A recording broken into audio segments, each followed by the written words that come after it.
What's the purpose of the bridge? Is it for vehicles or pedestrians? How many lanes are needed?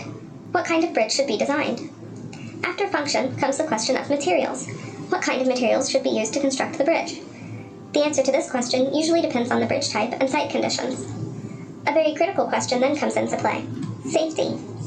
Is the bridge structurally sound? Has it been designed for an appropriate factor of safety? Will it cause flooding? Will pedestrians be protected? These questions are all answered during the design phase. Once designs have been drawn up, the cost of the designs must be considered. Costs can be monetary, but impacts to wildlife must also be considered as a cost. Anytime wildlife is harmed or habitats are damaged, the project has incurred both economic and ecological costs. Finally, the question of appearance is also asked. Is the bridge aesthetically pleasing? Will people like it? Does it look safe? Will it fit with the surrounding atmosphere? Successful design must be able to adequately transfer loads from the structural members to the piers or abutments, and finally into the foundation and the ground. How do we design for loads?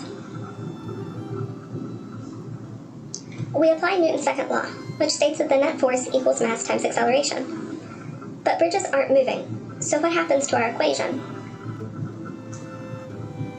Since there is no motion, acceleration is zero, which means the net force acting on the bridge must come to zero.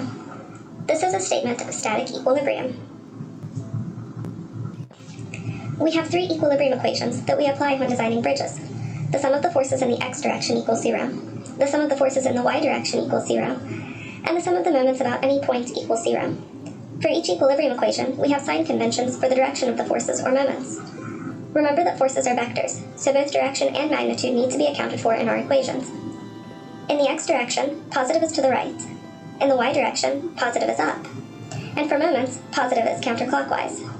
Notice that moments are given directions of clockwise or counterclockwise, because a moment is the rotation caused by a force that is located a certain distance from a point.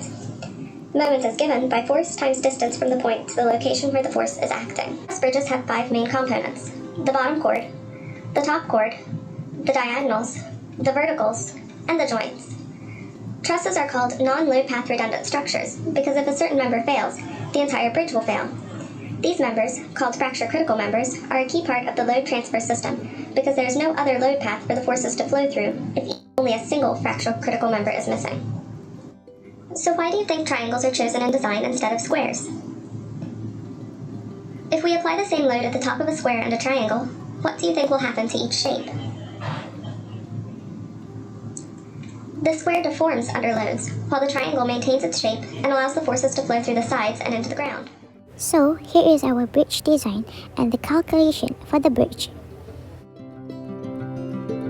We start with draw the free body diagram, and then step 2, do the moment equation. Step 3, slope and deflection equation. Step 4, boundary condition. And then step 5, rewrite slope and deflection equation. Step 6, find the deflection. We can also do with the another method, which is a moment area method. This is the example of the moment area method.